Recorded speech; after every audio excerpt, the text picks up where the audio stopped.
Ladies and gentlemen, welcome to All You Can Eat Chelsea, episode number 217. As you can see, none of my Chelsea brothers are here at the moment, and Faz is actually here. He's just in the background. He's just setting a few things up. But my Chelsea brothers, they will be here. They're just running very late. They're all caught up in something very urgently. So I couldn't keep you guys waiting around for too much longer. I had to start it. Obviously, not the ideal way to start. I had plans that we're all gonna be here and we're all gonna have a conversation. I got Faz here. We'll get Faz on straight away. Faz, my man. Hello. It was meant to be a special all you can eat Chelsea with all my Chelsea brothers. They're just running late. They'll be here. But yeah, just like in the transfer window as well. Yeah. Everybody's running late, bro. All the big teams are running late. Everyone's running late.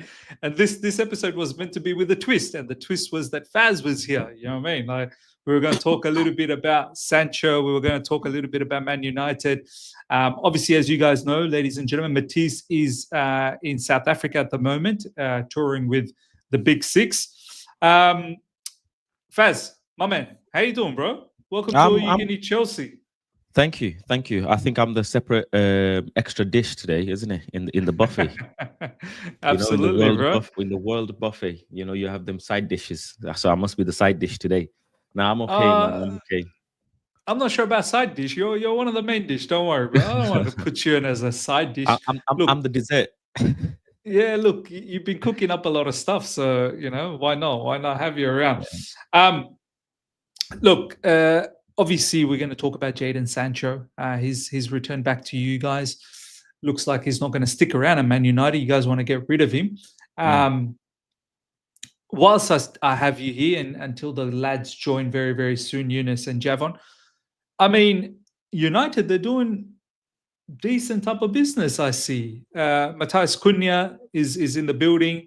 Mbuemo wants to join you guys. He doesn't want anything else. How are you feeling, bro, as a United fan?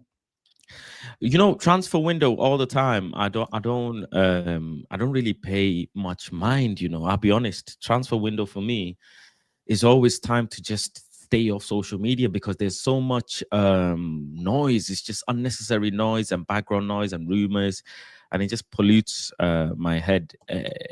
Every window.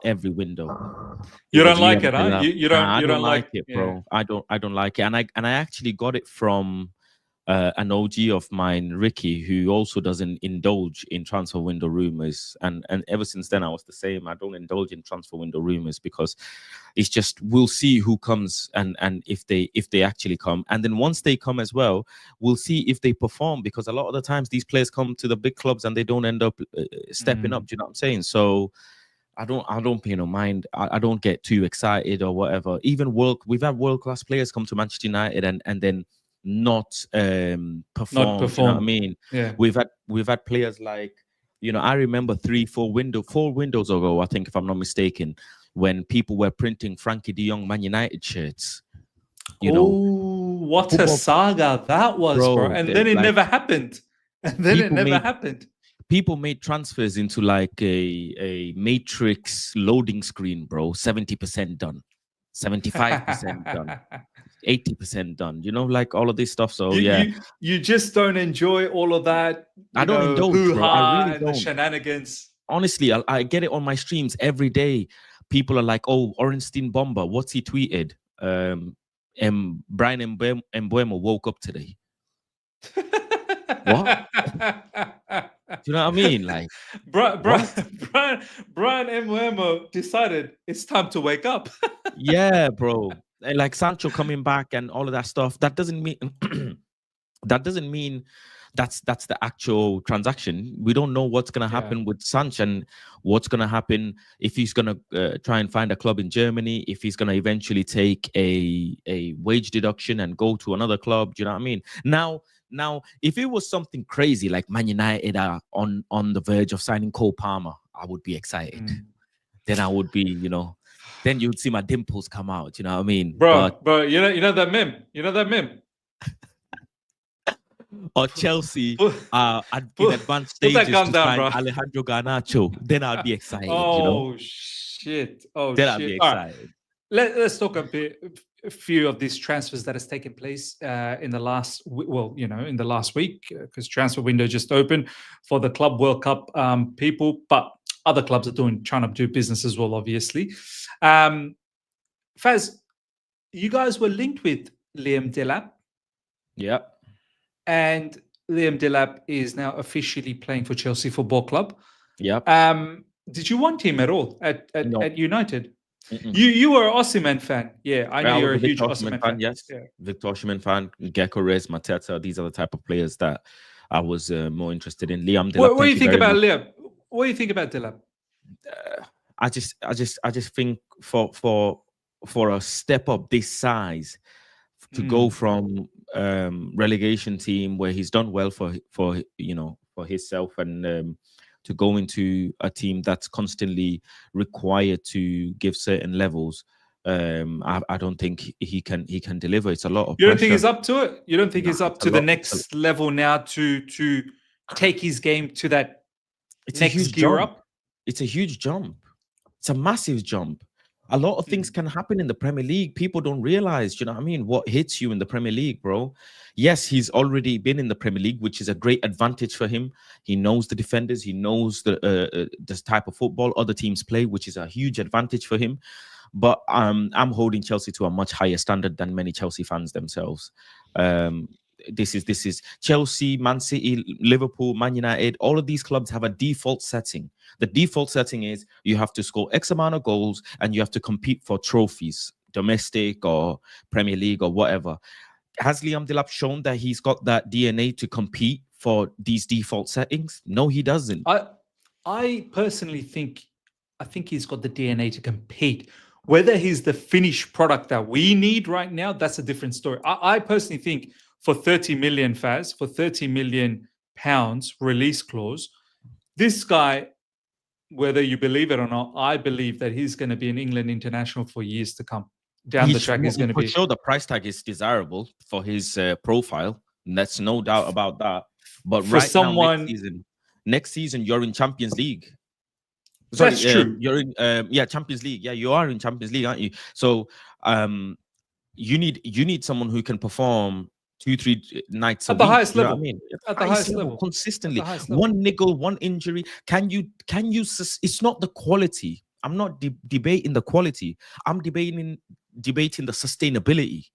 Can you sustain? Basically, what you're saying is you rate the player, he's good, Yeah, he's a good but player, of course. you just don't think that jump is Colossal. he's ready for that huge Colossal. jump as yet. Colossal. I hear that, bro. And I had to obviously look, someone said Paz used to watching Hoyland. Don't forget, I've also watched Martial. Do you know what I mean? And I've watched many other strikers play for Man United and not been able to live up to the expectation, whether that be injuries, this, that, the other, whatever happens. You know, Liam Delap is one injury away from becoming an Evan Ferguson. I've always said this.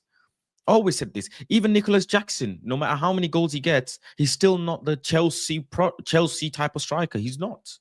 Yeah. If Chelsea were really serious about doing damage, right? Serious damage, they would have went and got Gyökeres, Osimhen, Osimhen who wants Chelsea as well. They would have made those sorts of signings and made statement signings.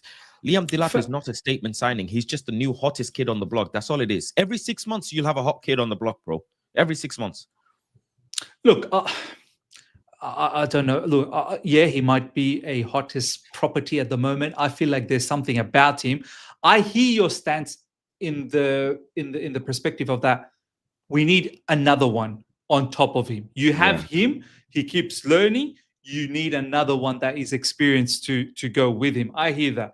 But in terms of downplaying him, I don't think so. If you look at the Premier League not last season, who are some of the better strikers? You definitely put Liam Delap up there, and someone you'd think that hopefully he can take up to the next step. But as I said, if an Osimhen came or a Gyökeres came, then the whole situation looks a lot better for Chelsea Football Club. But I want to ask you, bro, what's going on? Because Osimhen is there for taking. Gyökeres is there for taking. Why isn't any Premier League clubs entertaining this? I mean, okay, you can put City aside. They've got Haaland, no problems. Isak, maybe or maybe not might leave. Like, why isn't you guys haven't gone for Osimhen as yet? I don't know whether you're going to go for Gyökeres or not. I think the rumor is you want to, but Yeah. there's not much really moving. Liverpool's not moving for any one of them. Liverpool's going for Ekitike. Arsenal's going for Sesko. Like, why is it bona fide strikers like Osimhen and Gyökeres are ready? No one's batting an eyelid. I think I read something just before I came on the show where I think Man United are probably going to try and move Rashford, Anthony, Garnacho on, and then try and go for the Gyökeres deal. I think that's what I read, and that kind of makes sense as well. Eventually, further down the window, we're going to try and see if we can get a striker and a keeper. I think that's when our window would be more complete. We right now have two players that we're pretty much one's pretty much signed. So I think once we part ways with these players, don't forget we have to consider if we can find a club for Jadon Sancho as well, or if Jadon can find a club for himself.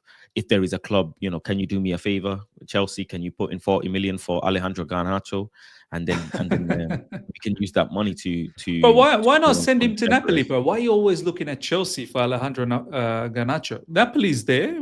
Send him there, bro. Because you guys like projects. We're done you doing like business, projects. bro.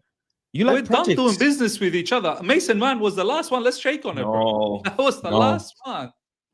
You guys like doing projects, man. And he wants to play Premier League football. He wants to play Champions League football, Premier League football. Chelsea makes the perfect sense. Makes the perfect sense. Let him go to Chelsea, bro. I don't know if Chelsea's actually going to bid for him, but you guys love projects. I can't have a player at Chelsea Football Club that has taken a shellacking from Faz on live TV. I can't have that player come to Chelsea and represent my team when he's having to listen to Faz cook him in front of millions. Yeah. How embarrassing would that be, Faz, bro?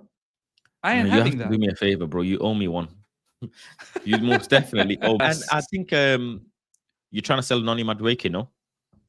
Well, apparently there's rumors because we're looking for a winger. We're going to get Estevao as well. I don't know. I don't know what the stance is at the moment for Noni Madueke. There's some rumors that's flying around. I've heard recently Jackson to United. Are you hearing any of this stuff? Nicholas Jackson to Manchester? No. I don't want marathon. As in, you don't want to hear it, or you've heard it, but you're pretending you didn't hear it. I don't want to hear. I choose not to listen to anything like that. I choose to ignore. In life, you have a choice, and I choose not to. I don't want marathon runners in my team, bro. I've already got a high rocks athlete, bro. I've already got a CrossFit athlete. I don't need a marathon runner as well. You're not buying a Jackson jersey if he joins Man United? Are you crazy? Hey, you've renewed your season ticket. Yeah. Get ready, bro. Get ready for some Nicholas Jackson action, bro. No, bro. Jackson. I couldn't do it to myself. If you ask me to pick between Jackson and Højlund, I don't know. Someone's what I'd asking, do, bro. by the way. Oh my god, I don't know what I'd do, bro. I don't know what you guys see in Nicholas Jackson, or some people see. I would never ever see, bro. Never ever see, bro. Let's put all of that aside. I mean, some of these are fun and games, to be honest. I don't think they're real at all. Let's talk about real deal. Sancho, right? Are you surprised that he's back with you guys? Because I was watching your conversation with Rance. I am. You weren't convinced that Chelsea were actually going to keep him. You weren't really convinced with this conversation.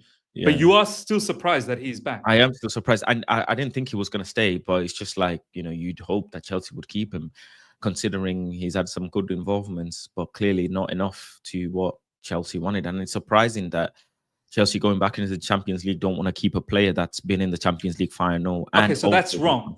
That's wrong. Chelsea did want to keep him, actually. Just not at the wages that he's on with you guys. Yeah. Chelsea's stipulation was if you can fit between the 110 to 140,000. Let's face it, Faz, what were you guys giving Sancho? 250, 300, something like that. Is he worth that? No chance. No chance. Do you think 110 to 140 is probably the right price for him right now? Oh, yeah, very fair. That's very fair. So would you say, what would your message be to Sancho? Like, is he in La La Land getting that type of money? And like, why didn't he just, if you really, you saw Faz, you and me, we did the watch along for the Conference League final. This guy scored that glamorous goal, and then he was singing the blues song and everything and whatnot. He's all Chelsea forever. Why hasn't he taken a pay cut if he really wanted, to stay, and Chelsea wanted him to stay? When you're used to that lifestyle, when you're used to that wage, it's gonna be tough to go down, bro. Very, very tough to adjust to go down. I think that's why probably he's not gone down, and I think he's trying to play the team's bluff as well to see if they would pay or not, because he's playing Champions League football. He would be playing Champions League football with Chelsea, and with the other teams, he wouldn't be playing. If he goes to somewhere in Germany or whatever, there's not much chance of him playing. No one's going to afford that wage. Like, I don't know what he's thinking. Who's actually out there? Like, who's giving this guy the advice? Number one, who's going to pay this type of money for him? He's close to Lamine money and stuff like that. Harry Kane's on what, 500-600. I think only a handful of players in other leagues are making this big sort of money. So he should have taken the wage reduction and played in Chelsea. He would have got Champions League football, played in a better team than Man United, probably had more involvement as well, and been better for his career. So and prolonged his career. His career could just literally come shut like very, very soon. And if he sticks with those wages. Yeah, he's got to think about who he's playing with. He's playing with players that he connects well in Chelsea. He's got Cole Palmer there. Do you know what I mean? He connects well with many of the players.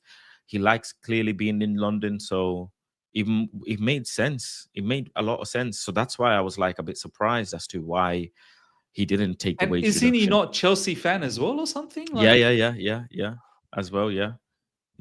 He had the sisters come out to come and watch him play and everything like that. You'd think it makes sense, but I don't know, bro, what his plans are, where he wants to go. Has he had a conversation with Ruben Amorim where Ruben thinks that he's got a position in the team somewhere where he can have a bit of involvement? But even if he did, to have a player on that much money and to be an involvement player is absurd. That's Casemiro type of money, bro. That's absurd. Would you want him to stay at Man United? Do you think he can make it under Ruben Amorim? The name aside, profile-wise, I get it. He would fit in the right 10 for Man United in the system. But with the name attached and everything that's happened, it's just gone so left. It's gone so left. So it doesn't make sense, bro. It doesn't make sense to keep him. It's better to part ways at this point. It's better to part ways. But where are we going to sell him to? Who are we going to sell him to? I feel like he's going to end up playing in Man United shirt next season at this rate. Yeah. I think what's probably going to happen at best is he's going to have to go on another loan. And you're going to have to bear some of his wages. He's going to have to get wages of whoever he goes to. I mean, I found that whole thing a bit strange because, look, we are still looking for wingers. And I think we banked to keep him within our, wage structure and whatnot. And now that he's gone, we've always been linked with Jamie Gittens from Dortmund. For some reason, we like all of these young English players, man. We're trying to build something with these English players up in Manchester City Academy, ex-Manchester City Academy players, several of them that we have in our ranks. Yeah, man, like I found it very strange that he didn't even think about taking a pay cut. Like he could have prolonged his career and he would have been incentivized. Had he done well, he would have got those bonuses. Do you know what I mean? He could have renegotiated his deal as well. Don't forget, in a year or two, if he done well. So exactly. Yeah. Look at Cole Palmer. Started very basic level wages with us, and now he's slowly creeping up to top level wages. By the way, I don't know if you've saw, like he's got the number 10 jersey as well. Yeah. Just this morning, like if you do well, things looks like will happen for you at Chelsea Football Club. Do you like that policy, Faz, that gone are the days of you're going to get paid hefty amount of wages? No, you're going to have to show us what you can provide. And by doing that, you're going to get incentivized, wage sort of incrementals. Like, are you a fan of that? Or oh yeah, most definitely. Most definitely, I think that's the right way to run a football club. But then, funnily enough, I was looking at the other week. I was looking at the wage bill of some of the biggest teams in the world, and Bayern Munich has one of the biggest wage bills in the world at 5.7 million, something daft. Yeah. And their players are still, performing at the default settings, which is win the league every season. Look at Barcelona. Apparently they're broke. Their wage bill is colossal, 3.7 million. You look at Man City, their wage bill is colossal. Inter Milan, all of these big teams, they still pay some of their biggest performers. But yeah, you have to make your name. Who's the person other than probably Cole, Enzo, that Reece James, who are the players in Chelsea? Caicedo is now, I think, is reaching those levels. So apparently you still have to you still for the size of Chelsea, you still have to show that you can compete in Champions League finals, Premier League titles, and then you can say, yeah, you're stepping up to the level. Conference League is great, but that's not Chelsea's level. You know what I mean? No, of course not. And now we find ourselves back into Champions League, and let's see what we do, what type of business. That's why I didn't understand the Delap signing, because it's another project signing. Look, learning, teaching, a lot of community service. Me, I like the player, but I've said it cannot just be him. It's got to be another one top and someone who's ready-made yet to come. But Faz, I'm at a situation now where my club has come out publicly and said they're not deviating away from this policy. This is who we are now. They believe in bringing young players, developing them, as you said, community service, and then turning them into superstars. And hopefully that will then catapult us. Obviously, I don't know how long this is going to take us. Like, look, some of the other targets that we're going for, let's talk about a few of them, and maybe some of them are also linked with you guys as well. Quickly, I wanted to ask you, what's the situation with Reece James? Are you gonna look for another player in that position? We've got Malagusto still there. So is Reece James staying? Injuries and I think he's staying. I don't think there's any rumors about him. I think he, more than anything, wants to stay because Chelsea have been loyal to him all throughout these injuries. If you look at some of his, the amount of games he's missed over the last 4 or 5 years, bro, he's probably played only 20 to 30% of the season. Yeah, that's what I'm saying. It's not sustainable. Yeah, absolutely. It's not so, and he's been on big wages. He's on like 250,000. So if anything, it's not Reece that's looking to leave. It's Reece who wants to pay back Chelsea because of the efforts. By the way, we've got Eunice in the background. Eunice, brother, the live chat was going off. They're like, all you can eat Chelsea with Faz, Man United fan. Where are the other lads? Nah, but it's been fun, man. Eunice, how you doing, bro? I'm good. Big up. And Faz, nice to meet you, firstly. Thanks for... What? You guys haven't met? Started. We've not met yet. No. No. The closest I've got to him was just eating biryani. That's as far as I've gotten to this guy. Faz is an icon, bro. Iconic member with Saeed and Eunice, of course. You know, Faz. Of course, man. Eunice is now known as the Algerian Titan, and he's the Chelsea, I'd say. He's the Chelsea pioneer. He's the Chelsea pioneer. I don't know if there was any other content makers that have started before you, Eunice. Has there been who? One. There was one. I didn't know. I was shocked at the time. Joe Zeka. I don't know if you know Joe Zeka. Nah. Guru Gaming. No. We're talking old school here. We're talking 2011, 2012. Oh, wow. Okay. Faz, Eunice used to have David Luiz hair. David Luiz, man. So wow. You can tell how long he's been doing. Chelsea really finished you, huh? Actually, no. I shaved that when we won the league. So exactly. Faz, calm yourself down, all right? Having shots at Eunice straight away. We've seen trophies all this time. So you've seen a European one as well. Yeah, one more than you guys this season, Jeremy. So Chelsea's a decorated club, man. I've always said it. Chelsea's a very decorated club, but it's just a shame you guys allow mediocrity in your team. You know, it's just a Do shame. you know what? Do you know what, Eunice? Faz is actually, like, I speak to Faz quite a lot. Like, he admires Chelsea. He likes how how we are and what we are. Obviously, he's in the same boat as all of us. That, hey, we want to see some experience. Eunice, now that you're here, let's talk a little bit about some of the stuff that's been going on around lately. Latest, let's talk about just quickly. Cole Palmer, number 10. Appreciate that. Come on, number 10, baby. Sorry, Mudryk. That's gone, right? Sorry, mate. Where is Let's he? be honest. He's still not out. Where is he? Is he still caught up in that scandal? No, let's just say he's on holiday. He's on holiday. Big sabbatical. That B sample test. Where is that? Where is it? No. No one knows the result. Listen, this is the longest B sample in the history of sport. Yeah, let's be honest. If we're talking honest, the club know what's happened. We know what's happened. I don't know if they're trying to go on as long as possible just to make it look like there's nothing actually wrong. So then when something does come out, he's only got a little bit of time left and then he can play football again. I don't know if that's the case, if it's all just psychological or if they're trying to protect his image so they can sell him. I don't know. But let's be honest, we all know what's happened here. Look, something under the table is happening right now to save his image because he's a young player. 4 years ban. I think that's what's been touted, that probably destroy a kid like him.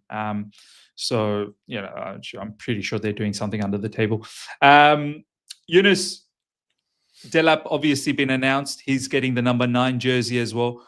My brother over here, Faz, is saying he's a bit stranged out about the fact that Chelsea's done this. We've talked briefly about this in the last episode that, yes, good, talented player, but we want someone next to him, solid, experienced striker.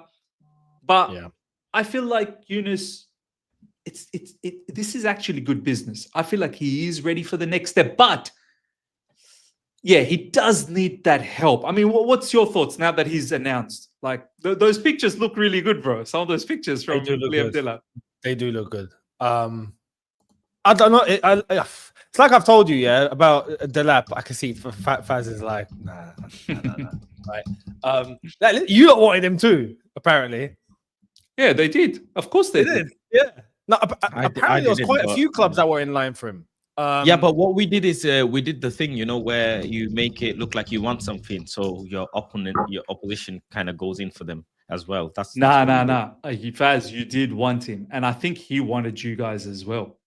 But the whole European Champions League path has sort of led him to us because I mean, Yunus, I felt like he wanted United to Delap. I felt like there was. He did. It seemed like he did that one. Yeah. No, I agree. I feel like he wanted. Look, who's getting Champions League football?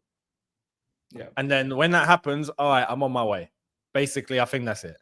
And for us, I mean, firstly, number 9, bold move, very bold. Good luck to him because that shirt is cursed. That is cursed. So he better, break it. I hope. But with Delap, I've said, I like Delap. I like the profile. I like what he's about. And one thing that we know he's gonna bring that will go down well with the fan base is he's a menace. Right, he's got that character. He gets stuck into everything. He's a dirty sort of player that goes down well with the Chelsea fan base. Historically, we like that. But do I think he's ready to lead the line? No. I would like someone else to come in as well. Yeah, he's a fighter, as someone has put in the chat. Exactly that. And if we do bring someone in, I would like it to be a little bit more experience. Someone that can come and properly lead the line and then have him as whether you're rotating because of all the competition or you're playing alongside him or whatever. But I do think Delap will contribute really, really well. I do think that the club, if I'm going to be honest, I think that the club are relying on him to maybe become the number 1 striker very, very imminently. Yeah. And when you look at the player, that's how they're portraying him, Yunus. That's how they're portraying him. That. Yeah. They are, and I think when you look at him play, you do think that maybe he can, but it's just another risk. This is the thing. We've taken so many risks and so many experiments and so many young players with hope and potential and ceiling. And it's just, but we've done that way too much for the past 3 years. Like we as a fan base just want someone with some certainty. He might bang. Not to say he won't. He might, right? I hope he does. But it's another question mark. We'll see. But I like the player. I like Delap. I think overall, I think he'll do well. Yunus, do you like, just for a second, take the player out for a moment? I know Faz has given his opinion on what Chelsea should be doing. I think a lot of us feel that way. But if we are thinking on a holistic point of view, do you like Delap, the fact that he's also got some of his ex-teammates from previously, like Cole Palmer? Do you like, when we talk about football, we talk about sometimes combination.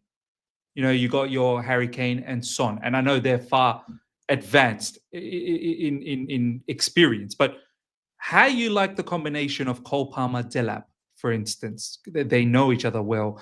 Maresca knows Delap very well as well. What about the combination? How do you feel about that?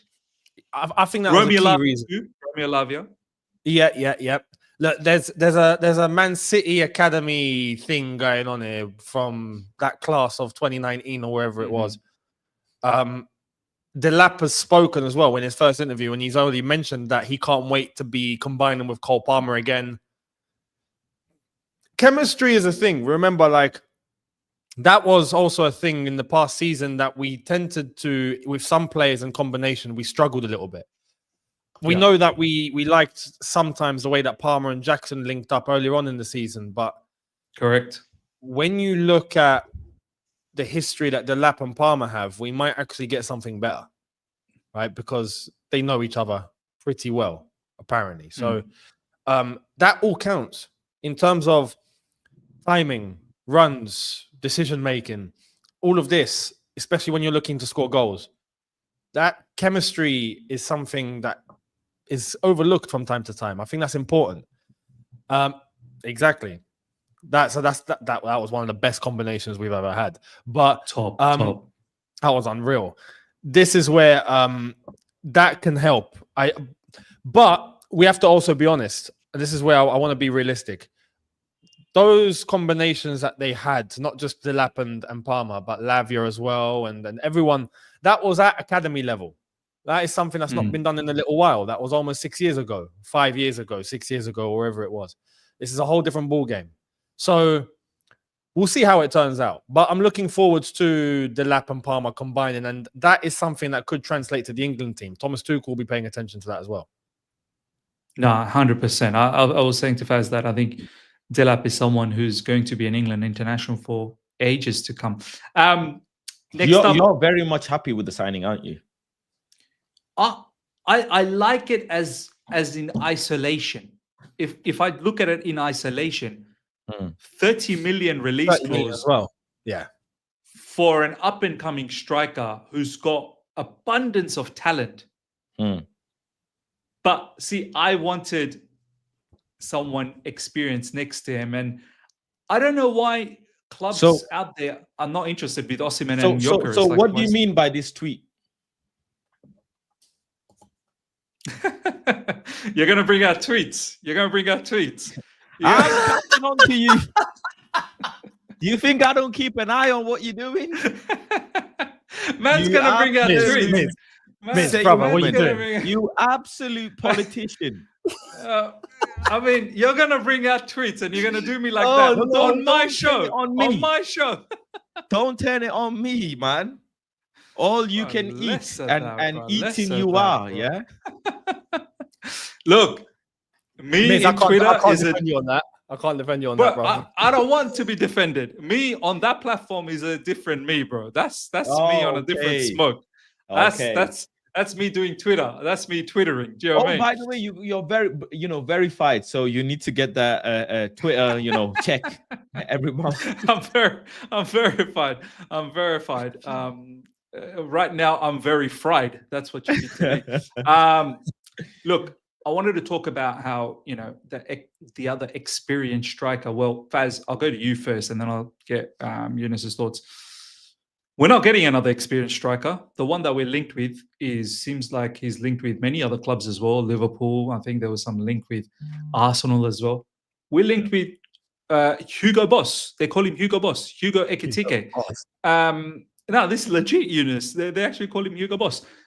Faz, have you heard of Hugo Ekitike? Is Man United at all linked with him? I mean, have you been watching Frankfurt? Not really. Yeah, Man United are not really linked with him. But again, he's not really massively experienced. Is he? Was he 22?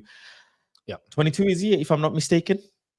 21, 22? 22, yeah. Yeah, but he's come from a very, very good club. He's, in fairness to him, he's been in PSG's club for how long? For a good few years now. Is it 3-4 years he's been in PSG, and then he's been in and out of loans. So he's had quite a few loan spells, which is good. Loan is good. You look at Rasmus, Nico, these players look like they needed more loans. Do you know what I mean? Rashford probably missed out on a couple loans in his life. Garnacho missed out on loans. So I like that he's got a good pedigree of loans under his belt. So he's got that experience. Been around the blocks, you mean? Yeah, been around the block. Because you look at some of these other players, like Ivan Toney, for example, he went on so many loans early on in his career. So yeah, it's good. But again, it's not statement signing. It's not a mad statement signing. Had a big season last season, Faz. Like if you look at his stats, I was unaware of it. Yeah, he actually had a very in the Bundesliga. season. Yeah, in the Bundesliga, he absolutely smashed it. Yeah, for the club that he played for, he scored like 10 plus goals, didn't he? Nearly 10 assists as well. So yeah. He done well. He done really well. In fairness to him, I think he had over 30 goals and assists involvement in all competition. So he done very well. He done very well, and he's a good player. But I think it promotes good competition. Definitely, I favor him more than Delap and Nicholas Jackson. So that's pretty much sums it up. My answer, isn't it? I like him more than both of those players, and I think if you guys get him, he should be the starting striker for sure. Yunus, Hugo Ekitike, I never got to chat to you about this. Obviously, I've seen some of your videos, but last episode we talked about Delap. What's your honest thoughts on Ekitike? Looks like we're keen, man. Like we're very keen on this guy. Yeah. It seems like he's almost like the only one that's out there that we can actually go for. I don't understand what's going on with Gyökeres. I've said this for quite a few videos. No one's moving for him. And he's definitely leaving, but nothing's being done. I don't get it. For his release clause, his salary's not extremely high. I don't understand. Is it his demands though? Maybe he's demanding high wages now. God knows. Well, we don't know. There's been no info on him at all. It's all just gone dark. Basically, I have no idea. To be honest, every time I've mentioned him, right, I've always got a few comments saying that Faz, you lot could eventually come in for him. I don't know if that's the case. I think so. God knows. Their boss really wants him. Their boss wants him. Well, obviously, because Amrim's worked with him. Yeah. But with Ekitike, like if you remove Osimhen's off to Saudi, I'm pretty convinced. Gyökeres, God knows what's happening. If it's not those guys, the market's pretty dire at the moment. And Ekitike, yeah, it's just. That's it. Ekitike for me is another risk, if I'm being honest. Yeah. And especially for that money is stupid. That money is dumb. I feel like they need to lower their whatever they're asking. 100 million euros is outrageous. 22 again. It's a similar age and it's a similar level to what we've just got with Liam Delap for much less. I would like someone that is a little bit more further down the line, like Gyökeres is. That would be perfect. You know, you have him and then you have Delap to support him, and boom, you've got a striking combination that you don't need to worry about for the next, after that, 5 to 10 years possibly, because Delap can take it over after Gyökeres. You have a good structure there. Ekitike, for me, good player, has had one very good season. You understand why, with our history, why I'm hesitant and I'm not buzzing, because We've got massive striker PTSD at our club, and God knows what he's going to do. It's pretty split as well. If you ask many Chelsea fans, you'll get half that will say, yeah, no, Ekitike is really good, we should get him. And the other half going, no, he's young, he's inexperienced, we shouldn't get him. It's 50-50 completely. Hey, Eunice, some call him Baby Isak. Some call him Baby Isak. Exactly. And some will say, no, but he couldn't even make it at PSG. You know, or he's had one good season in the Bundesliga and we've shopped in the Bundesliga and look how that's turned out. It's all PTSD, you know? We genuinely don't know what we're going to be getting with Ekitike. I'll be honest. I have no idea if he's going to bang or if he's going to flop. God knows. But one thing's for sure, 100 million euros is outrageous. They need to lower that. They definitely need to lower that. Before I talk about the next, player in line, Eunice, see how you just ended that sentence that it's another risk. I don't know how it's all going to turn around. Like, as a Chelsea fan, do you like being in that position constantly with all of these targets that are coming through? I don't know how it's going to turn out. It's a risk. We just hope. Like, does it still bother you, or are you coming to a situation where, do you know what? That's who we are now. That's just who we are now. I don't like it. Why? Because it's not necessarily because of like this transfer window in isolation. It's the past 3 years.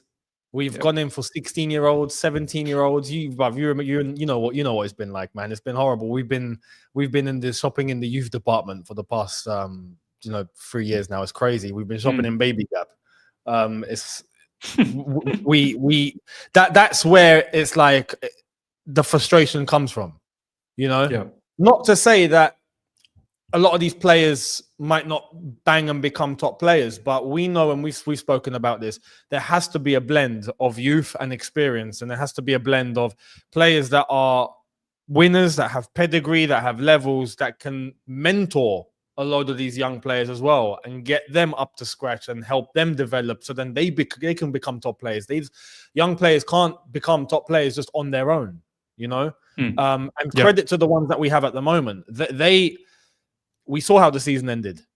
There was a level of really good mentality building, and there was, clawing out some results when it was needed. And that was good to see. That's why I praised that team, especially in isolation, for how young they are and what they managed to get over the line. Fair play. But we should be more than that, you know? And these young players, I feel like, deserve 2 or 3 top players in the team to help steer them. That's all it is. All we need is 2 or 3, like top proper level players, and then throw all the youngsters around it, no problem. But it doesn't look like we're going down that route. And to be fair, also, like I said, half of that is the market in certain positions is pretty poor as well. You know, we're talking about the strike situation. We've got a couple of names, but I'll give you another example. If we look at left wing, where we're shopping, there's no one. Nico Very Williams average. Rodrigo's not leaving. Apart from those, who else is there that's top level right now at left wing? We could have signed Kvaratskhelia before he went to PSG. We let that one go. Correct. That was it. There's no one else. So we're going to go get our Gittens. market is Gittens and Garnacho. That those are the targets for us. No. Go that. Hey, no, Faz, do everything you can to keep that brother. Yeah. But he wants a favor from us. Really? Come on, man. I need 35 million, man. Come on, just quickly, please. I helped you win the Europa Conference, man. I had a big part, you know. And you know what? Look, we won winner the and loser both played in that final. Anthony and Sancho, yeah. So I did you a big favor. Seems like I'm the one only doing you favors, and you're not doing no favors for me. No. The favor is like us and Betis have got those 2 players up to playing a European final, and now we've sent them back to you. Wow. Whilst we're not in Europe. So you've given us European experience. Got European experience, my friend. You're going to be playing experience in the Carabao Cup. You're going to be playing 1 game a week now, so you know. Please, man. 40 million. Come on, man. It's chicken change for you guys, bro. But this is the only way your players are going to get European experience, by going out on loan now. That's it. We'll give you those players, and you get 5 million on top of that, man. Just as a cheers. You know? No, this is sad. This is imagine refunding something and paying for it. That's sad, bro. That's very sad. I need Garnacho sold somewhere, bro. Somewhere. ASAP. Per Napoli, bro. Napoli for sure. Faz, a goalkeeper that you bought from Italy didn't obviously work out. We're obviously looking at another goalkeeper from Italy, but I feel like this one is far superior. Mike, I want to isn't it? know You're your looking at? thoughts. Yeah, Mike Mignon. Well, what's your thoughts Yeah. on him? We're still haggling. I don't know whether we're actually going to do it or not. I have zero. I'd love to hear what Eunice has to say later on, but I want to hear from you. What's your thoughts on AC Milan's Mike Mignon? I like him. I think he's a great keeper. I think he's a very, very, very, very good keeper. Much better than our keeper, for sure. For sure. Would you have wanted Mike Mignon back then when you guys were going for keepers? I would have taken him. Yeah, I would have taken him. I would have taken him. No problem. I would have taken him. He's a decent keeper, bro. He's a decent keeper. He has conceded quite a bit of goals last season. But you know, in fairness to him, he has some really good penalty saves, good shot stopping. I don't really look at the distribution side because I'm scarred now from Andre Onana. Really and truly very scarred. But he's most definitely a good keeper. He's a mad shot stopper, but he's a good goalkeeper. Yeah, like he's he's a good commanding goalkeeper. Actually, his com- distribution is not that bad either. My only Yeah. problem with all of this is he does seem to have a bit of injury issue. He does get injured here and there. He's a keeper. He'll be fine. You know, it's just standard stuff. And we'll probably keep Andre Onana as the number 2. I feel like might be a situation where we keep Andre as the number 2. Are you guys looking for goalkeeper as well? Yeah. We're looking for goalkeeper. Yeah, we are. Emi Martinez. Very we're linked with. interesting. Yeah, Emi Martinez. We're linked with Savic. Milinkovic Savic. We're linked with as well. So let's see what happens. AC Milan are linked to him as well to replace Mignon. Oh, Milinkovic Savic. Oh yeah. So we'll see over the next few weeks what happens with the keeper situation. But Man United cannot start the next season with Andre Onana. It's just not possible.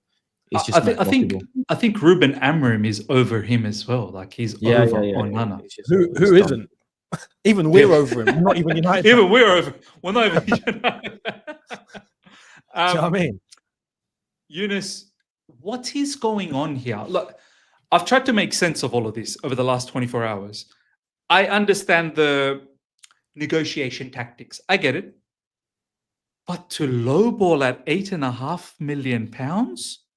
I mean, there's negotiation, and then but you're not even in the field. You're not even in the vicinity to negotiate. Like, you're somewhere else. Hello, where are you? Like, yeah. I mean, I get it. Obviously, AC Milan's demanding something. You don't want to give what they demand but you want to sort of haggle a little bit and come to a middle ground. We are on the other extreme, Eunice. What's going on? Like, they're saying that the goalkeeper wants to join us. He's very much, happy about Chelsea Football Club and the project we're doing, blah blah blah, and all those jazz, right? Then you hear Faz saying 60% done. It's going to happen 60%. Then he also says Chelsea are happy with the 4 GKs. It's not a rush. Then he also says Maresca wants a new goalkeeper. What's the truth here, bro? What is the real truth here? Apparently, there's a meeting today, like, to get it over the line. Apparently, the keeper wants to move as well. Listen, I understand starting low, okay, because everything is in our favor. The players will. AC Milan's got no European football. Their financial situation, everything. I think he's on his final year as well in his contract. He's in his last year. Everything is leaning in our favor, so I get that, to be able to start low because we've got more chips in this than them, let's say. But to start off at £8.5 million that's outrageous, man. That's outrageous. But it's not killed the deal, which is the most important thing here. If we, for example, if we manage to come to a compromise and it ends up being 15 million with an add-on, mate, that's a deal, all right? But to go that low is risky. Like, Faz knows Saeed very, very well. We've seen what happened. I was just going to say that clip. Yo, where you going? Hey, we're negotiating. I swear down. When I saw that the news that we offered, or we value him at 10 million euros, 8.5 million. That was the first thing that popped into my head. Was the Saeed going, no, wait. Like, that was the first thing. Because how can it not? 8.5 for one of the best goalkeepers in the world, all things considered, is insane. But the negotiation is still going on. They've not walked away. So cool. Let's see how this transpires. I personally, I think it gets done. That's why I'm not going crazy. I think it gets done. Apparently, Allegri really is wanting this keeper to. So I want to play the devil's advocate, just for the sake of it, just to make it a bit more of a juicy conversation. So Allegri's returned back to AC Milan, right? He's returned back. Sergio Conceição, he's left. He's not been given the job. So Allegri's coming. Don't forget, Reinders is gone to Manchester City. I think there's rumors about huge signing, huge. Manchester City in itself is a big discussion. They got like Shirky is about to happen. Ryan Aït-Nouri is about to happen as well. Like they are transforming at a fast pace. They make you. Their transfers make you depressed. Listen to what I'm saying. They make you depressed. What they did in January.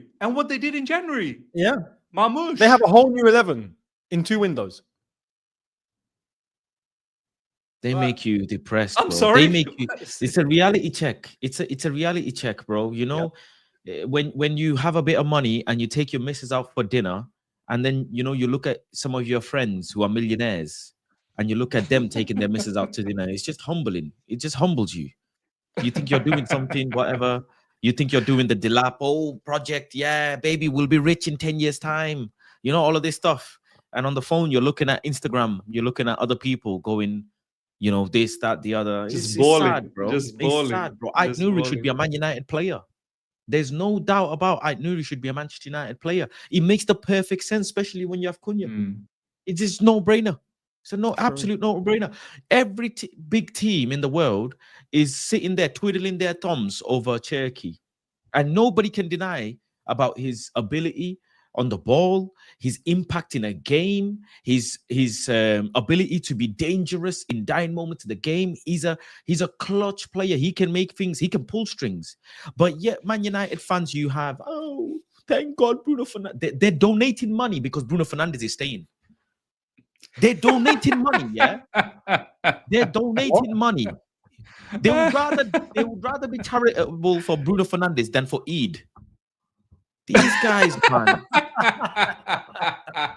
What are we doing? And Kevin is leaving. I have not seen one post, one tear about Kevin De Bruyne not being in the Premier League next season. Anybody? Has anybody? I don't see nothing. They gave him a farewell, put him in a Mercedes Vito and said, sayonara, mate. See you later, pal. No problem. They've had the guy who runs Man City. He done a video and they asked him, what's your one word about next season? Kevin has just left. The most decorated midfielder has just left. And he said, next season, one word, win. That's it. Yeah, we're dealing with this. Come on, man. Nah, City are moving mad. It's humbling. And you guys are hyping up Liam Delap, bro. Man played in Hull City a couple of seasons ago. Played in Preston a couple of seasons ago. And he's ready for big Chelsea now. Yeah. There's levels to this, man. There's levels to this, bro. No, he's not ready. There's levels to this. There is levels. Same player, Frimpong. Man United don't like him. He doesn't fit in. He doesn't fit into the Premier League. He can't cut it in the Premier League. Premier League winning team just brought Frimpong, bro. What does that tell you? Nah, Frimpong's a good player, man. He can't defend. He can't this. He can't that. Premier League winning team has just bought him. What does that tell you? Bro, Liverpool are also strengthening big. Like Kirkes is about to happen as well. Frimpong, Wirtz. But going back to that AC Milan situation, just quickly, they've sold Reinders. They're about to sell Hernandez as well. I mean, Yunus, is there a need? Because they've just raised the funds. Is there a need? Allegri apparently is upset because the last time he came in, there was an exodus as well. Players left. This time he's coming in, there's an exodus as well. apparently he's asking for him to stick around. He wants his goalkeeper to stay. Last year of his contract, he's not agreed anything new. They've missed out on Europe. He's 29. But his head's turned. It's normal. These players are going to have their heads turned. This is why we have leverage in this. By the way, Hernandez, it seems like he's actually staying. He might stay. Fair enough. No, I mean, he's not going to Saudi. That's one. Like, that's dead. And if another club in Europe comes in, it's a different story. But he's not going for Saudi and Club World Cup and all of that. So this is why I said, look, I expect it to happen. I reckon it'll happen. And it's only because we got Champions League football. As simple as that. It's leverage. Getting Champions League is so much. This is why, look, you remember coming to the latter stage of the season, we were so desperate and obsessed with like, we have to get Champions League. We have to get Champions League. If not, this is going to go so left, right? And we got it. So happy days. And this is what's going to get players across the line, I feel like. And Maignan will be one of those. And goalkeeper is so important as well, Eunice. It is. Look, for us, we need to build that spine. I've said we need to build that spine. But we're also being showed, like Faz has said correctly, for Man City, how they're doing business is outrageous. And it's not even that expensive. They've managed to get Shirky for 30 million. And Shirky combined for 80 million euros. You know, eight Nouri on top of that. What's that? Another 35 or something? 30 or 35 euro. Yeah, something like that. 100 mil, basically, or just over 100 mil. And you've got yourself Reinders, Shirky, and 8 Nouri. That's fun. And we spent 20 odd million on a Range Rover Discovery, bro, in January. And Range Rovers are the most unreliable car in the world. We bought Dogu. Bro, we bought a wingback that cost less than a BMW for 20 odd million, bro. And you know what the Nouri is going for how much? I would rather not have Patrick Dogu in January and had that money to go and buy Ait Nouri this summer. This is what I mean. Or backward business. They are buying attackers. We're buying wingbacks who don't cross, who don't do anything. But he'll come good in 5 years' time. Ait Nouri would have been so good for you guys, the system that you play. Like, that was a no-brainer. Yeah, it actually would have. That would have been an upgrade for them. No, but look, you see, it's mad. I look at, for example, us and like the way that we've done our business and whatnot. It's been like a gradual incline, right? And now we've got Champions League and things are they're looking at least somewhat stable. We know financially we're actually in a good place, which is good. Man United, the whole operation of that football club seems like it's a circus from head to toe. But I don't like. I worry for how. Well, not worry. Obviously, we're Chelsea fans. We'll laugh. But from a neutral perspective, I worry for how long that shambles is going to go on for, because it seems like it's not just one person's fault or two persons' fault, or like it's one issue. It's like a combination, a spider web of problems that has lasted for so long that needs to be completely wiped out and start again. Like, I don't know if that's accurate, Faz. No, I think that is accurate. Yeah, it is pretty much. Yeah, it is. I can't disagree with it. It is pretty much accurate, to be fair. I just want to see my team make certain moves to show that we want to be in Champions League position next year. Right now, we don't look like that at all. And the signings that we're making they're not making me go, wow, you know, yeah, these are. You don't rate Cunha and Mbuemo. I think they're good players, but I think they're very good players. 50 good players in Man United, bro. See, that's the first United fan that I've heard say that I agree. I've had 50 of them. I've had man play piano. I've had man dance with Stormzy. I've had all sorts of players. You can't tell me I'm going to get excited over a guy with barely any hairline and a guy who's just started balling out in the Premier League. No, man, I don't get excited by players. I didn't get excited when we signed Mazraoui. You know that. I didn't get excited when we signed Xerxes. I don't get excited until you deliver something, until you prove that this is what you can do. Then I was like, you know what, Xerxes is a good player. Mazraoui, okay, he's showing something. Until then, I don't. These guys will come United and then go on holiday. Don't.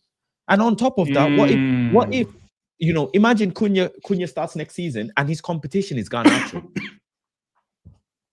His competition. That's is not much of a Garnacho, competition. bro. That What wouldn't the be hell much of am a I doing? competition. No, man, I don't get excited. That's why, like I said, first thing in the show, transfer window, I don't get bogged down with all of this stuff, bro. I'll see, 1 week left or 2 days left before the window closes, see how the clubs are moving then, or what players we've got. It's true, I want to add to that. I don't think it's necessarily just a case of bringing in the player. You bring in Mbeumo, for example. You bring Mbeumo into another team. You put Mbeumo at Liverpool, for example. He probably smashes it. You take him to United, and he'll probably not flop, but probably nothing will happen. It's not down to the player.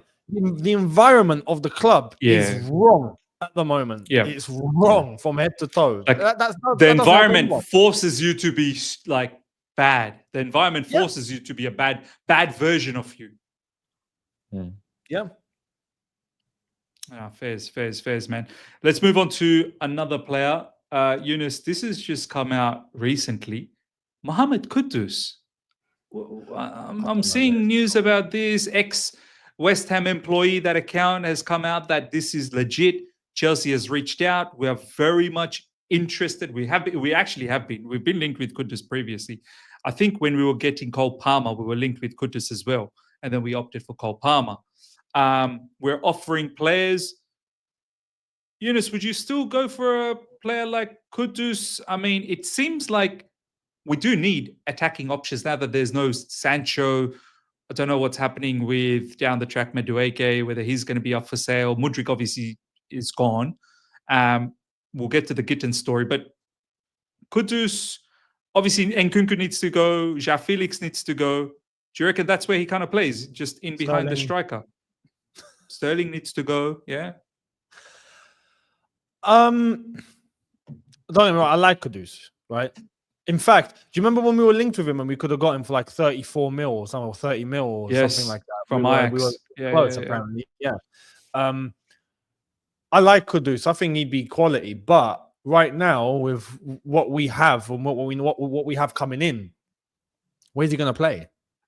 Like it doesn't make sense. You'd have to play where Cole Palmer plays. He's not playing. Cole Palmer. Sorry. Cole Palmer's number 10, by the way. That's number 10. Like it's not going to happen. And if you had the situation, for example, you have 2 8s maybe, or if we didn't have Esteval coming in, we might have a case here. I don't see where he's playing. So I don't get it. Personally, like I said, I like the player's quality, but where is he playing? I don't know where he's playing. He's not going to be second fiddle. He can play right. He can play right wing. Apparently, he can play in the wings. Could he potentially play on the left wing? All right. So, for example, okay, we let go of Madueke, right? We have Pedro Neto. Yeah. We've got Esteval coming in, and we get Kudus. I don't know. I don't know. Yeah, this one seems way. Like it seems very much way left field. Like this has sort of come out of nowhere. We were obviously linked with Gittens and whatnot. Faz, you like Kudus as a player? Yeah, one of my obviously favorite players in the Premier League. I think he's a top player, top talent. I do agree. Where is he gonna fit into Chelsea's system, and how will they share the workload between him and Cole Palmer? But I like him a lot, and most definitely he's capable of playing in a team higher up. I think it makes sense to sell Noni Madueke and kind of swap him, with that player. And he's still young enough to pick up these positions. What is he, 24 years old? So he's 24. He can play, Kudus is 24. Yeah, he can still play within the middle three, anywhere within the middle three position if you played in a 3 in the middle. So, I think it makes a lot of sense for him as well. He gets to upgrade into Champions League football. I think he'd be very much, and I would like to see that. He's a quality player. There's no denying it. Too good to be in West Ham. Too good to be in West Ham. Yeah, his pace, power, shots as well in front of the goal. His ability to create passes, see fine passes as well. Counter attacking is class player. Yeah, class for 1v1. Very, very good. Eunice, that whole point that Faz just said, and I see live chat say it as well. If we can get rid of Madueke and have someone like Kudus, like that's an instant upgrade, like straight away. Yeah, 100%, 100%. And plus, by the way, Noni Madueke isn't liked by a lot of your players. I don't know if you guys noticed this. Cole Palmer doesn't like him. I'm not really sure about that. Yeah, they never pass to each other, bro. Cole Palmer never passes to him. I've seen in the Europa. You guys are stunned. You've noticed it in the Conference League final that he doesn't pass. And not just one game. I've seen other games. He does not pass to him, bro. Cole would rather lose the ball than pass to. I mean, they did have a fight in not last season, the season before with the penalty situation. Yeah. I was going to say this was a thing I remember speaking about time ago. Between all of us, but since then it kind of went. Do you remember? Madueke is isolated. He's not getting the ball, or he's getting the ball and then no one's combining. We remember having that. It seemed like that hasn't been the case for a while, though. It seemed like since then it's kind of all just. We know on a personal level, Madueke is actually pretty loved by everyone. Like he's like the class clown of the group, and there's a good command. He raps well. And he raps well. But on the ball, that's why I said on a footballing level, when the game's going on in terms of the ball, we know he likes to take on defenders. He likes to be direct, and then he fluffs. I have seen him rather lose the ball, take on 3 man, than to pass to Noni Madueke, who's free. Literally, so you can keep the ball and try and recycle again. I have seen that as well. I've seen reluctancy. And he's literally looking at him. Flips the other way. And he said, "Nah, I'm not passing to you, G." Yes, and it flips the other way as well. The other way. Yeah, Madueke will have the ball. He's got options. He ain't gonna pass. He has options. He's like, I'm gonna shoot. I could not be in a team like that. I couldn't. I'd lose my head. I would literally lose my head. This is why, like, and I reckon this will happen. I reckon Newcastle will come back in for Madueke. Yeah. And I reckon there's a chance eventually in the window we sell him. If we get a high enough fee, we'll probably sell him. And then at that point, if we were to get Kudus, for example, then we have Kudus, Pedro Neto, but we've also got Esteval William coming in. Yeah. That's the question mark for me. If Esteval didn't exist, I'd be like, go and get Kudus right now. But with Esteval coming in, I don't know how that dynamic is going to work. Because we already know that Esteval on that right-hand side, is he going to start immediately? Is he not? Is he ready? Is he not? Is he going to come in central maybe? Is Palmer going to be interchanging with him? Because Esteval wants to play as a 10, but we know he's not going to really play as a 10 because Cole Palmer is a 10. But maybe they shift between themselves. Maybe that's a dynamic. When I see all of that, I'm thinking, okay, well, where does Kudus fit? That's my issue there. I don't know. He's more lethal through the central areas, Kudus. He loves to pick the ball up from deep and drive through central. I don't know whether he can play out wide in the wings. Eunice, did he play as a striker in Ajax, Kudus? Briefly. Like he can play he played up front. He can play as a second striker as well, but he's not a centre forward. Yeah. I'm just thinking if Ekitike's price is too much, is Kudus someone that they go for? I don't know.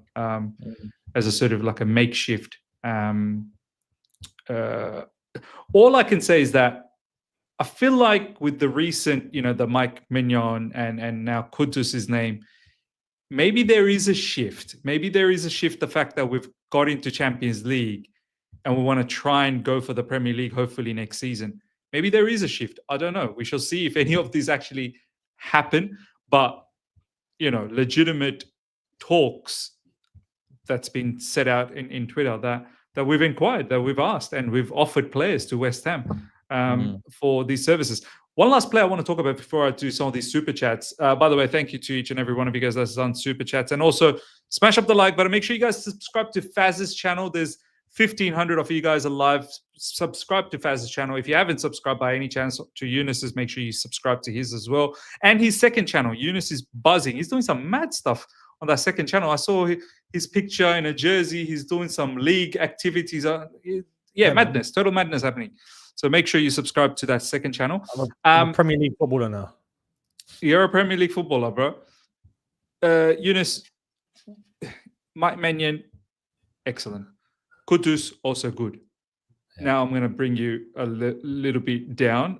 Down for me, and I'm going to get cooked from the live chat. I got cooked in the comment section when I did this video. Jamie Gittens. Underwhelming name for me. Another Manchester City ex-academy player. Same class. Maresca seems to know. Joe Shields very much knows. Palmer, Delap, all of these people, they know. Could potentially turn out to be a very good signing. I don't know. It's one of those ones again, Eunice. Maybe, I'm not sure. We'll see. That's how I feel. But a lot of people seem to like him. Apparently, Jamie Gittens is the one that we must have. This is how the talk is right now on social media and in the Chelsea outlook. What's your feelings about Jamie Gittens? Because it looks like it's also another one that we badly want. Gittens is someone like, you see how I said for Liam Delap? That I'd have Liam Delap, no problem. But I would like someone there alongside him who's a bit further down the line. I would have Gittens. I would also like someone who's a little bit further down the line. Do you know what I mean? But the left winger situation right now is dire. There's no one. There's no one. So when I look at Gittens and what he's done at Dortmund, the games that he's played, he's better than most his age, right? In terms of how far he's come. When he plays, my only concern is I hope he doesn't end up like Madueke, really, in terms of style, in terms of, we know he likes to take defenders on. He just likes to shoot, basically by any means necessary. I hope that there's a little bit of logic to his way of playing, because I see there's wingers, especially English wingers, there's this thing where when they're not really technical enough, they just want output. So they take on defenders, try and cut in, shoot, just hit it, just hope. And I think that's a very English trait. You get like wingers from other leagues, or especially like Spain, or you get the South American lot, and you can see they think about every single thing that they're doing. That there's a logic to how they're playing and where they want to put the ball. And with our lot, it's very just take on and execute. And Gittens kind of strikes me as that sort of winger too. But it could work, right? It could work coming on that left-hand side. It could work. I hope it does. But to be fair, I also think the market right now is poor. I would love Rodrigo. That's just not happening. He's probably staying at Real Madrid. I would like Nico Williams. He wants to sign a new deal at Bilbao, it seems, and get a higher salary, which is already high. That's not happening. Some people saying Rafael Leao. I just don't think anyone gets Leao. It's not going to happen. It's not going to happen. So do you think Eunice, the Gittens is more also the fact that we got Chukwuemeka there? Could be. Yeah, could be. And I think that we also have to bear in mind here, we talked about chemistry earlier on. There is this weird obsession of trying to get the old Man City team back together, right? And Gittens is one of those. So when I look back and I said earlier on, it was just academy football. When I look back to that class of 2019, 2020, that team actually done really well at academy level. If we're trying to get that all back together just for the sake of chemistry, Morgan Rogers is another one who was in that team. Yeah, we could end up going for him maybe as well. Then we'll see how it pans out. It might work, but again, it's for us as Chelsea fans, it's a question mark. It's experimentation. It's potential. It's hope. It's maybe it'll work. We're not getting anyone in that we know and go, this guy's gonna kill it. Like there's no questions asked. We just know. Everyone just knows. Yeah. Kill it. Yeah. There's none of that. That's the only problem. He might do really well. He might not. I don't know. Yeah. And look, We've done that with Jackson. We've done that with Madueke. Everyone thought, oh, these guys are going to be the next thing, and they haven't. Faz, I want to ask you a different question in relation to all of this before we go to super chats. A lot of people recently have been saying to me, Faz, I know you watch the Champions League final. We all watch the Champions League final. Oh, but Miz, you see what they're doing in PSG? Youth project led to Champions League. And my response to all of that, I'd love to hear what you have to say. My response has been that, wait a minute. They got Luis Campos over there. This is no Mickey Mouse sporting director. Like, this guy knows what he's doing. Luis Campos has done madness, right? And he's picking out players that are absolute geniuses as kids, but they're absolute ballers. Then you've got Luis Enrique, who's not a Mickey Mouse manager either. Like, we've got a rookie manager with Maresca. Ruben Amorim, obviously, yes, experienced, but in the Portuguese league, I don't want to disrespect, but Luis Enrique has done the treble previously. And he's done it again. Like, this is not someone who's just walked into the scenes recently. Yeah. And PSG have owners that were just desperate to win the Champions League. They are hungrier than the players. Al Khalifi, the president, then you've got the owners. They've been wanting to win that so badly for so many years. Yeah. I don't see Glazers or Ineos or our mob be so obsessed about winning trophies like the way they have been obsessed to win this. That's how I distinguish the two. Like, how do you see when people say, "Oh, but they're doing it with kids, so it can be done"? I don't necessarily think they are doing it with kids. I think that's that's a mad statement in itself, because you look at PSG squad. One of their main players, Dembele, 28 years old, their main forward, their main striker, Marquinhos. Kvaratskhelia, 25, 24, Fabian Ruiz, 29, Kimpembe, who's obviously not been involved, but he's in the squad, Hakimi, 26, Marquinhos, like you said, 31. It's not really young. Now, yeah, they have quite a few blend. It's a good blend. They have quite a few young forwards, but those young forwards are the highest, best players that you can find. They're not just young prospects. They're not just like, the competition amongst the young players in that team is ludicrous. You have Desri, you have Barakola. Yeah, both of them in their 20s, early 20s. Then on top of that, you have another young baller, Zaire.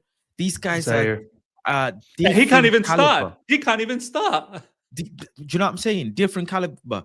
Don't forget they got the other player, Lee, as well. Lee Kang, I think that's how you say it. 20-odd-year-old. The competition in that team is ridiculous. The quality of young players is ridiculous. So you can't say, "Oh, it works for them, it can work for us." It does. That's, you're comparing night and day here. Do you know what I'm saying? Night and day. Even in the midst of all of this young talent, the guy who's leading this team from the back and the front is Marquinhos and Dembele, two of the older players. They are the leaders. They're the main players. It was all about if them two can step up. And then you had the Vitinha in the middle, you know, like that Donnarumma, what is he, 26-year-old. So these are not 19, 20-year-old players, bro. These are not 20, 21-year-old players. Do you know what I'm saying? They're still very... And then you say young player, Kvaratskhelia. Where did he come from? But he's Serie A winner, bro. He's Serie A winner. He didn't come from FC this and that, you know, whatever. He came from a very established background, already winning. What do I say? Default settings. A club's default settings could be survive relegation, end mid-table, or win trophies. He came from a team. The default setting was, we must win. We must deliver. We must show our fans that we're still the biggest team in Italy. And he's then become a main player there, the most desired player, and then gone to another team and carried on with his development. So this thing about always young players and whatever, what it is these are match attacks fans. These football fans, they like football cards. They collect football cards. They don't watch football. They look at football cards. They say, "Oh, this player is a 92. Oh my God, he must be good." That's what they are.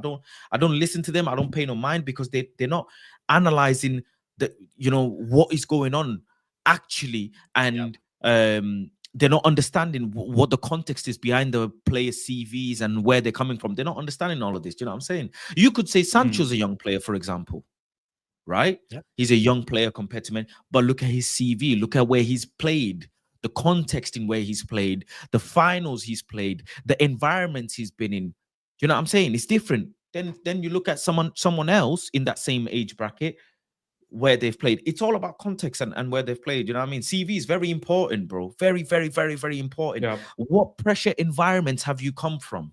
Exactly. What pressure environments have you come from? That's why Casemiro is like so valued because our captain is used to losing Europa League final. Do you know what I mean? But then you got Casemiro, who's not used to losing. He's biologically not programmed to lose. He's come from a default setting of just win. That's all he knows. That's all he knows. He don't understand how to react when he loses a Europa League final. It's new to him. Do you know what I mean? But He's never been in a Europa League final, I don't think. Let alone.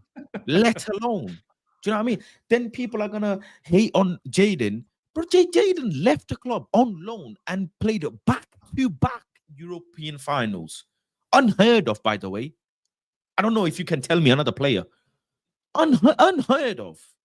Yet people would discredit his CV, discredit this, discredit that. But the new kid on the block, he's, again, I say this. Remember when Pukki was balling out in the Premier League? People were doing Norwich player. People were doing FPL hype. FPL. Remember when Skamaka signed to West Ham? FPL hype. All of this is FPL fans. These guys are FPL fans. One season he lasted in the Premier League. Yep. One season. This is FPL, all FPL hype, bro. I remember Man United fans saying, "Keep Weghorst." Yeah, that's so true. That's so true. Bro, don't listen to all of this, bro. The levels of player that PSG have is ridiculous. Look at with no disrespect, Chelsea when you go to ex coal mines, when they've dug up the coal mine, they've dug it up, it's all excavated. Chelsea have gone in there to find little scraps of diamond. That's what you guys are doing. Ex-Man City, little diamonds. Who's left from the Man City academy that we can go and get? Who's left? There's no. I don't understand. This big Chelsea, bro, one of the most decorated teams in the last decade in Europe. You guys are now scraping for diamonds falling off. Do you know what? Like, I get what Faz is saying, though, Eunice. Like, do you remember last summer, Eunice? Renato Vega. Oh, we're cooking. Yeah. We got they went for Calafiore. We're getting Vega. We are cooking. Bro, Swiss Army knife. Swiss Army knife. Brother vanished very quick. Yeah. Whenever you've seen a player come in, meant to be first team, meant to be or at least in the squad, and then 6 months later, he's left the club. He's playing for Juventus 6 months later. Right. And this summer, he'll be sold. He'll be sold. It's wild. That's wild. Yeah, this is my issue. This is why, like, when we're getting these youngish sort of players that haven't played at a level that we've just established here, it's all hope. It's all like, we don't know what's going to happen. He might do well. He might not. And our history tells us that. Our near history. The Cole Palmer deal. The Cole Palmer deal is the one deal that really, really had everybody like that one. Where, that one. They really found diamond in the dirt. That's what gives many other fans, and I agree with what you said about the FPL lot. I call them the football manager lot, right? The ones that are just looking at numbers and they just forget everything else, forget all the life things that all the attributes of life that are within all of that, but they just look at numbers, just data sheets, and like, oh yeah, this player will bang. Like, for all of those that are looking, the Cole Palmer deal is what gives everyone the hope that everyone will come through. Yeah, That's all it everyone is. will become Cole Palmer. Everyone will have to have the same sort of circumstance. Everyone will blow up just like he did. And we can keep going down this way because it worked for Cole Palmer. It's like, Yeah. I Listen- agree with Go on, where go on. where PSG have got that balance. And we got to remember, if we go back, look, they've had this ownership 14 years now, yeah? And they've only just got to the Champions League. We had that obsession with Roman, and we got it done in 8. Yes. Remember? Yes. Right? Yes. We got there quicker because we didn't go down any sort of youth. Them lot with Mbappe. They tried. They with tried Neymar, a lot. Yeah. They got Messi in. They tried to go down that route, but also whilst trying to have some young players maybe support them, and it never worked. They got rid of their superstars. Those young players, after so long, did kind of become the experience. They went down the long route. They went all the way all the way around the M25, if you want to call it that, right? In order to get there. Now they've got Hakimi, who's considered experienced at his age. Marquinhos, like we've already mentioned. You're old, bro. At 26 in football age, you're old. Exactly. And Hakimi's around for a long time. Hakimi's been around a very long time. They now have a really good blend, right? With a top manager, with a top director who's helped build all of this in the last couple of years. They've finally found their way there, right? Yeah. That's PSG, and that's what they've managed to do only now. This is why I always feel like it's not necessary to go down that super long route. All you need is 2 or 3 top gems. Balance it out with the youth that you have that are good enough to play in the team. They don't even need to have the experience of having played at a top level before. When I say top level, I mean competing for all sorts of silverware and all that. But you need a few of those players that have to provide that balance, and you can get there much quicker. And once you do get there, those young players will learn. They'll be mentored. They will be the next batch to eventually take the lead. It doesn't need to be complicated. But money nowadays, salaries, FFP, all of this is just, I think, is another thing. And let me say this here. Let me give you this example. What was it? The World Cup in Middle East. Gonçalo Ramos. Qatar. Yeah, Gonçalo Ramos, the hottest name on everybody's mouth. Yeah. Every time he scored, true. Every time he scored, he benched Ronaldo in it. Remember? And then yes. He went and balled out and then did the celebration. The whole world went mad for Gonçalo Ramos. He's the next best thing, next best striker. Where is Gonçalo Ramos, bro? Did he play in the Champions League final? Bench, bro, bench. Did he play? On. And how old is he? 23 years old, bro. He's not. Yep. I'm not. How many minutes is he playing for PSG? How many minutes is he playing for PSG, bro? In the final, he came on for like what? Was it 10? Barcola is one year less than. Well, but by then it was 5-0, no? And it was 5-0. Yeah, it was 5-0. That's what. Like, deep it. They brought him on when it's 5-0. Here you go, minutes, microwave minutes. This is what I mean. And then people are now saying, "Oh, this certain striker is come on. He's got this experience, that experience." Chelsea fans were celebrating the fact that you signed Mudryk because Arsenal wanted him. Didn't know nothing about the player. Didn't know football about that player. I had no idea about Mudryk. I didn't know who he was. Never seen him. You learned more about Mudryk when you found out him rapping the N-word on a music video. You didn't know nothing about Mudryk, but you celebrated like we signed a young player on an 8-year deal. This is what it is. This is what football is. And look what we've got bare examples of players not worked out, like with this model. This is why David Fofana. David Fofana is another one, Eunice, that doesn't get talked about. He's another one that didn't work out. Cesare Cassidy went back. He's left. He's finito. Like, bro, we bought Omari Kellyman for 20-odd million. We've not seen him at the club. He doesn't exist. Like 20 million. That was just a PSR deal. Just to fulfill that relationship and to see what else was coming the other way. That's it. And we're haggling for Mike Mignon.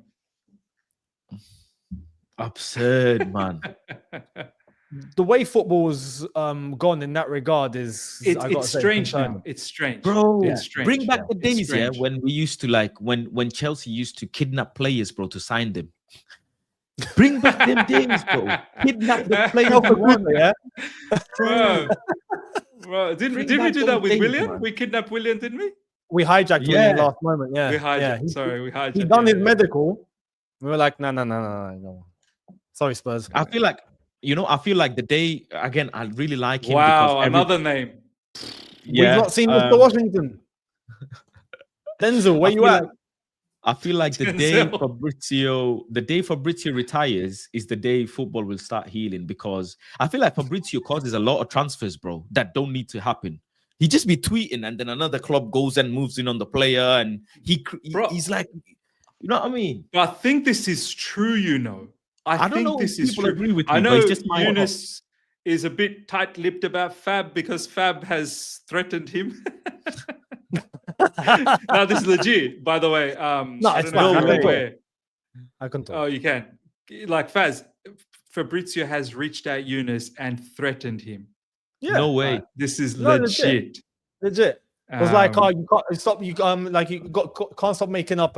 You got to stop making up lies. It's a fabrication. Like, you know, there will be legal action if anything. I'm like, listen, because Eunice actually called him out. Eunice called him out. I called. Yeah, I did. I sent him the article of that was showing. This was from Norway. An article that was making my point, and he then came back and then showed me another article from that same place where the ones in question had to put out a statement just to say, "Oh no, we got it wrong." But they did it. They said that they didn't say that we got it wrong. They said we've had to put out this statement just to clarify, and that's it. Like they didn't apologize or anything. They just said we've had to put out this statement, basically. And that's it, just to basically tighten up everything. Fab has already said himself, right? His words. So no one can come for me at this. But he said himself that he's had players, he's had agents just contact him to put something out just for the sake of putting it out. Yeah. Just start something. Start a fire. Start something. Yeah, just that's it. So you don't think it happens? Like you don't think just start a fight. Just start a fight. You just have to look at Anthony, man.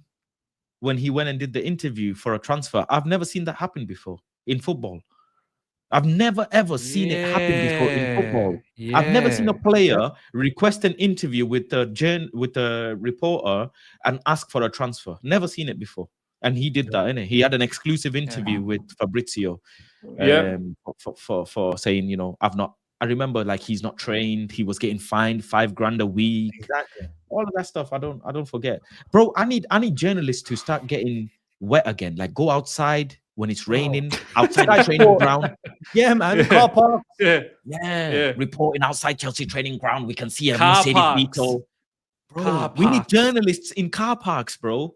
Stop being in bedrooms and hotel rooms. Get back out there. And another one, yeah? Hold on, another one. Ben Jacobs, yeah? No disrespect. Stop. Eunice has already said a lot about Ben Jacobs ages ago. Me too. Ben. I've spoken to Ben many times, yeah?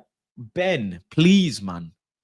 Please, bro. We do not need 1,000 characters just to know the bid was 45 million, bro. I don't need it. It's got to be an essay. He's be doing neurodivergent friendly, bro. It's such a big passage, yeah? Bro, you know when you see paragraph, when you see a space, enter space, it's game over. When you hit enter, yeah, on your keyboard, space, enter, it's game over, bro. I don't need, when you see more, every Ben Jacobs see more. Nah, bro, I don't need to see more, man. I don't need to see more. Just say bid 45 million, Embuemo rejected. That's it.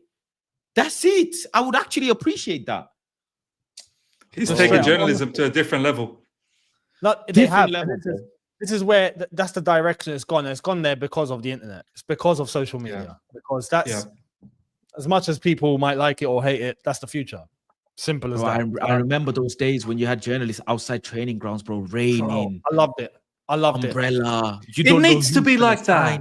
It needs to be like that. Everyone tuned into Sky Sports News the whole day, right? That was the scoop. You were waiting for like Jim White, yellow tie. There's a breaking news. We're gonna go outside now, and then you find a journalist with Harry Redknapp in the flipping Range Rover window. How you find the window? oh yeah, it's all good, Sam. It's all going well, mate. It's all right. That's what we want. That, you know what I mean? You know, players having to wait for deals to happen in the car park. Journalist runs up to the car. What's going on? Oh, I don't know. I'm here to sign the contract. They're not letting me in. Like, but we need all of that, man. We need all of that. Eunice, you got that down pack, bro. You got that down pack. We need all of that back now. bro. Now Fabrizio's on his mobile. He's on his mobile. Yeah, that's it. And then he goes off, and he's like, and he comes back. He's like, Enzo Fernandez.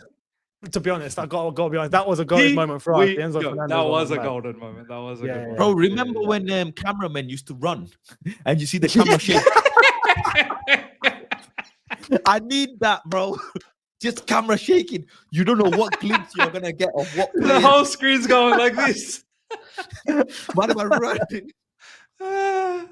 Mate, that, bro. But these people don't know how journalism used to be, bro. Gold. Real journalism. Real journalism, bro. Outside in the wild, bro. In the wild. Your cameraman used to be like training ground in the bushes, bro, zooming in with the lens, like for real, trying to get for real, like spies, like spies, bro. So much so, do you remember the Ozil deal to Arsenal? And then fans had heard, so everyone went to the stadium because they knew the journalist was out there. And then when it got announced, like everyone's behind the cameraman having a party, like crazy, good time, crazy, good time. Nowadays, journalists, they put out the story. We've got this from an anonymous insider who does not want to be named. Basically, bun that, bro. Bun that shit. Honestly, bro, I don't need, bro. The insiders, I swear, bro. The insiders are Mujammil. The insiders are Mubashir. I don't know where do you get the insiders from, bro? From Bangladesh. The insiders are funnily from Bangladesh, bro. The insiders are actually janitors and the cafeteria ladies.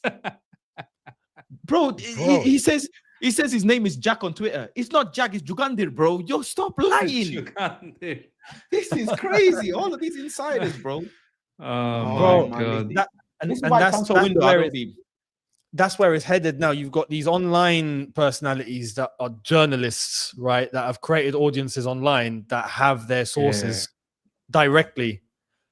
Whereas before you had like Sky Sports, which would be the ones with their industry contacts, and then their reporters are out on the ground just waiting for something to happen. Like, I don't know. I'm waiting like you. Bro. I'm waiting on a scoop here, you know. And you would know it's legit because if Sky Sports heard it, it was legit. It's now, on. Sky Sports have deviated and they've tried to go down the same route. They're probably the worst. And they're flopping. They've flopped. Yeah. They can't do it. Yeah. Sky Sports probably one of the worst ones. Sky Sports one of the worst ones. Because there's a lot of those people that I would say within Sky now or wherever that don't have the same level of connection. We talk about Ben Jacobs, right? Here's just one, and this is public information. Ben Jacobs related to one of the board members at Chelsea. We know this. Yeah. But Sky don't have anything on that. Like, Sky cannot get closer than that. So also, Eunice, have you noticed Ben Jacobs, when it comes to Saudi news, he's pretty spot on about those things because I think he's got connections there too. Because if you remember when it was to do with our ownership exchanges and whatnot, when these owners, like he knew. Remember, Ben Jacobs was delivering when it was ownership takeover time. He had news. Yep. Yeah. So he knows about these Saudi connections. He knows about the Rain Group, and he's got connections. Don't get me wrong, but when it comes to like Fabrizio in terms of agent connection, I don't think Ben Jacobs has that much connections with agents. Nowhere near Fabrizio. He's the Haaland of journalism. He no skill, no dribbling, just goals, bro. That's it. Goals. The thing about Fabrizio that I've noticed in the last 2 to 3 seasons, and I know some people will say for a longer time, he now plays the game hard because he knows very high. I've got all of this knowledge. Why should I give it all at once? Yep. One word at a time.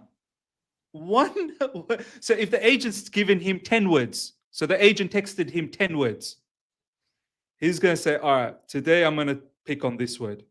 Yeah. Tomorrow, the other word. Yeah. The next day, another word. He will play that 10 words for 2 weeks. Yep. And he'll build a story. His WWE, bro, Eunice, I think Fab's WWE of transfer windows, bro. Bro. He's cooking. This just goes to show, this is a lesson I think for many people, yeah, just how important networking actually is, right? When on this level, because Fabrizio, I think out of everyone has played the game the best, beautifully, right? Mm. He has managed. I mean, bro, look, Champions League final. He's a journalist, right? Champions League final. He's walking out of the tunnel next to all the players and everything, all these personalities. Mad. He's one of the personalities. Who's done that before? No one's done that before. That's how far it's gone with Fab. And as you said, everything is structured. Everything is the amount of connections and agents and players and all sorts that he's got going on now is outrageous. It's outrageous. So yeah, in that regard, he's played the game. He doesn't have to ring anyone. They ring him. Use him to they ring him. They ring him. His phone is great. He's got 2 people, bro, 2-3 Fabrizio people who are running his phone. Yep. Faz, apparently Fabrizio, I don't know whether this stat's true or not. Correct me if I'm wrong in the live chat. Last year in the transfer window, Fabrizio's impressions on X was the second highest, apparently. I thought it was number 1. Yeah. After, Or was it number 1? Oh. No, it was something maybe like second. I'm not really sure. I remember. It's up there. I do remember that. Do you know how mental that is? This man runs X. Yep. How many millions of users of X across the world? Bro, transfer that deadline day. No one's tuning into anything else now. Bro, it's everyone's waiting for him to. I've got a call. 1 sec, and he's gone, and then everyone's just on strings. Like, what's happened? Like something's about to go down. He comes back. They're all just waiting for him to say the magic words. Bruv, no one's done that. Like, that's it. He has revolutionized the entire transfer. He has. There's no even any point for clubs to announce the players. It's Fabrizio who announces the players. He tells you what time they're gonna announce the players as well. That's what he tells you. He tells you because he's bigger than some of the club pages. He's bigger. His reach is going to hit more. So, look, big up to him for what he's doing in terms of he's making millions, no doubt about that. But there's a bit of he's diluted a little bit. Like his news doesn't hit as hard as it used to before. Like it's a little bit dilute now. I have to say that's how I feel. He did the here we go for Lewis Hamilton to Ferrari. Yeah. Which was mad. Wild. That is wild. That's wild. To be fair, the reason why that's happened is because he's gone mainstream. You dilute. If you go mainstream, you end up diluting because then it's about your image. It's not about this, like what got you there. It's about now what you can do to go to the next level. And going to the next level in the mainstream arena, you got to dilute yourself. Yeah. No, I hear it. I hear it. Because then it's about trying to please everyone. So fair play. He's done it. Yeah. 100%. All right, let's do some super chats. Ladies and gentlemen, thank you so much. Harry Pike, appreciate that, my man. It was thought Maresca wasn't up to the job and the step up and has now had a successful first season. Hopefully the same for Delap. Look, let me just, I know the boys will lay in on this. I just want to quickly say something. Sure, successful, but let me just paint this picture for you guys. We just scraped into top 4, just to let you guys know. Like, it wasn't as if Maresca blew top 4 apart. We just scraped in and we won the Conference League. There were 2 other domestic cups up for grabs, and we were bombastically out of them. So, yes, successful in the sense of objective met, sure, but it's got to go to a much bigger level next season. It has to. It has to. Yeah. So we cannot just be scraping in anymore. It's got to be standard at a bare minimum, like standard. Exactly. That's standard. And you've got to be with the hunting pack. That takes different level of quality and class. Okay. So let's not just be so upbeat and be happy. I'm happy, of course, but let's not just make it seem like we've done everything. We've done it all. Like, we've achieved everything. Because that's Arsenal. And look where they are still. Not done anything for the past 5 years with Arteta. We've got to be very careful as to how. I mean, Eunice, do you want to lay in on this a little bit? Or what I will say is, I mean, at one point, few games before the end of the season, we thought we were down and out, and they did claw it back. And fair play for getting the games across the line that even I didn't think we would get across the line. We did that. We showed that we can claw ourselves back in, and we did it. So fair play. But I agree. We can't find ourselves in that situation again next season. With Champions League football, just to give a little glimpse, you saw, and obviously I would like to think we're bigger, but the teams that have managed to make Champions League for the first time in ages, eventually when they do play Champions League in the league, their league form dips completely and they find themselves in 9th and 10th, right? It's happened to everyone. Happened to Aston Villa, happened to Newcastle. I thought, I did say if Nottingham Forest qualify, it will happen to them, but then they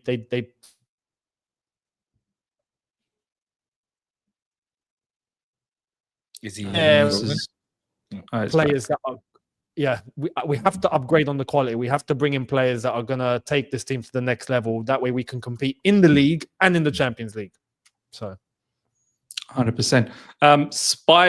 Spider 666, thank you, my man. They told you of their model 2+ years ago. Wake up. Yeah. We just hope that they change, but yeah. Eunice, you were going to say something? Yeah, no, it's exactly that. That's been clear. With time, I would like to hope that there's a switch and they wake up, like the owners and the way that who's running the club go, oh no, you know what? Yeah, we need to make this shift. Like, that's what I'm hoping for, because you can't realistically just keep going in the same sort of way and just go, yeah, it's going to work because this is our vision for 15 years time. Like, no, come on. There is an element of here and now. So we'll see what happens. No. Agreed, man. Valan, thank you, my man. Massive upgrade from mine, Baba, to Uncle Faz. I know, Valan, you don't mean that, but obviously Faz is a superstar on his own right. But come on, man. Mine, Baba, they're mainstays, man. They're mainstays. Valan, again, thank you. Chelsea want Gittens and left wing hybrid starting left wing. Yeah. Look, I'm just not fully convinced with Gittens. Like, I mean, it's one of those ones. It can work. It may not work. He may go somewhere else down the track. Who knows? Or he may become a superstar at Chelsea. It's one of those ones. Valan, once again, thank you. Besides Gittens, seems CFC first choice left wing will be hybrid 10 winger. Hence, Kudus and Rogers names are now coming out. Big up Uncle Faz. Bring back Piriani. Appreciate that. Volume, thank you. Eunice, how would you know Osimhen would do well? Just his track record, bro. It's the confidence. Correct. The confidence in the track record of where he's had to perform, what he's already done, gives faith that this guy will walk in and just set a level immediately. Yeah. People have PTSD because of the strikers that we've brought in before. Or I'll give you a big example, Lukaku. That's the most recent flop. That's where I think many people go, no, you know what? We can't go near that sort of thing ever again. Lukaku blew it for himself. If not, Lukaku would still be here right now. It had nothing to do with, he wasn't lighting it up on the pitch, but the reason why he left is because of the interview. Everyone just disliked him for what he said. That was all it was. So Lukaku's, I still fully agree with this, and I want to hear what Faz and Eunice just quickly on it. I don't think he's a bad player, He just killed himself at Chelsea by his own accord. But I don't think he's a bad player. There's quality in him. Some players are just designed to be playing in certain leagues. João Felix, Sancho, Lukaku, maybe even Scott McTominay. A lot of players are just designed for certain leagues, and that's just what it is. They thrive under different environments, under different type of football. And that's just it. That's just it. That is honestly just it. It doesn't mean they're bad players or whatever as such. It's just what suits them best. Lukaku lost a lot of weight as well when he moved to Italy. If you remember, he had like some sort of something in his stomach that was causing him problem that got sorted straight away when he moved. but then soon as he comes to England, it's a problem. Yeah, I think that's just what it is, bro. Honestly, that's just what it is. That there's no two things. Yeah, I agree, man. I agree. I do wanna see one player though, to see how, at the end of the day, you hold Premier League to a standard where everybody that you like, you'd want to see them in Premier League to perform. This one player, I want to see if they would perform in Premier League, and that's Lautaro Martinez. I like him a lot, and I would like to see if he can. I think it's too late for him to come to Premier League now. Yeah, probably missed the boat. Yeah, you never know. You never know if someone does something in the transfer window. But yeah, that would have been nice. Yeah, the Premier League. It would have been nice. Volume, once again, thank you. How funny you didn't talk about Man City's bad signings. Look, the good signings are definitely outshining the bad ones. If there has been bad ones, the good ones are absolutely outshining them. And let's not forget, this is a team that has dominated. They've just had the one off season. They've actually dominated this league for several years now, and they've won many trophies. Like, how many did they win Carabao Cups in a row? Like 3 or 4 or 5 or something ridiculous. So that was just their side dish. Do you know what I mean? And they were still picking up Premier Leagues for fun. And obviously, in recent times, they got themselves that Champions League as well. So, yeah, people don't dwell about bad signings when a team is dominating the way they have been.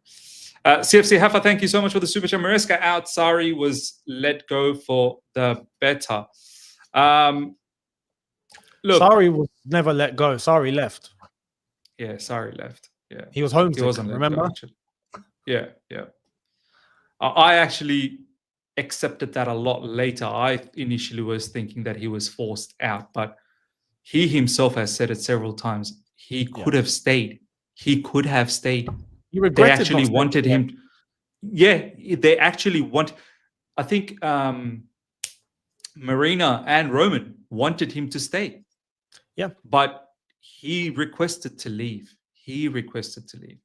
Now you can say, did the environment at Stamford Bridge kind of force him as well to leave? Maybe the people at Stamford Bridge didn't appreciate him, but he also wanted to leave on his own accord as well. I think he was too stressed. Personally, I think he was too stressed. You could see like how I honestly believe this was a factor, yeah. But the fact that he couldn't smoke on the touchline, I think, played a factor. Yeah, he loves a bit of this guy a bit of smoking. Stressed. He looked stressed, man. And then he said he was homesick.